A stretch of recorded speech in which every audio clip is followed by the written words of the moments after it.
আমি আছি কাপাসিয়া বাউরে। দেখেন এই বট গাছটা আস্তে আস্তে শিকড়ে এই গাছে পরিণত হবে। আসলে যখন একটা বট গাছ কোনটা অরিজিনাল গোড়া বা যেখান থেকে হয় এটা আজও কেউ বলতে পারে না। এই দেখেন এই গাছটার মূল কোন জায়গায় এটা কিন্তু বলা যাচ্ছে না। অনেক বড় বট গাছটা, দেখতেও সুন্দর। এই যে বাউরটা দেখতেছেন, এই যে অপরূপ সুন্দর যে ভরপুর কিন্তু এই কাপাসিয়া বাউরটি। দেখেন এর মাঝে কৃষকরা বিভিন্ন সোনালী যে আখ, আপনার হলো পাট ভিজিয়ে রাখছে এবং অনেক বড় বাউর এটা। আমি এই প্রথম এখানে আসছি দেখার জন্য।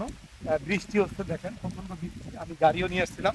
এই প্রচন্ড বৃষ্টির মধ্যে আমি আপনাদের এই বাউরটি দেখাচ্ছি। খুব সুন্দর একটা বাউর, নিরিবিলি পরিবেশ। হ্যাঁ, দেখেন ওই যে মাঝখানে যে মাথা করে রাখছে তারা, এইখানে থাইকা অনেকে পাহারা দেয়। এইখানে থাইকা পাহারা দেয়। হ্যাঁ, তারপরে দেখেন রাস্তাটা, রাস্তা আমি আজকে আসার সুযোগ হয়েছে, এত সুন্দর। এবং এদিকে দেখেন কৃষকের যেই ফসলাদি প্রচন্ড বৃষ্টির কারণে আসলে সব নষ্ট হয়ে যাচ্ছে। মরিচ বিশেষ করে যে চাহিদাটা ছিল, দেখেন যে মরিচের গাছগুলো নষ্ট হয়ে যাচ্ছে। এই বৃষ্টির কারণে মরিচের দামও বেড়ে যাচ্ছে।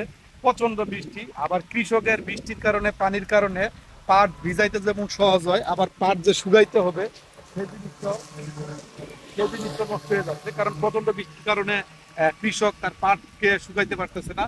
এবং যে এখন যে তরকারিটা আমরা কাঁচা তরকারিগুলো খাই, দেখেন এই মাঠে পুরো কাঁচা তরকারিতে ভরা থাকে। এই বৃষ্টির কারণে সব নষ্ট হয়ে যাচ্ছে। ধানের ছিল সেগুলো সব বৃষ্টিতে ভরাট হয়ে যাচ্ছে। আসলে এই বৃষ্টি আরো সম্ভবত 4-5 দিন থাকবে। দেখা যাক কি হয়।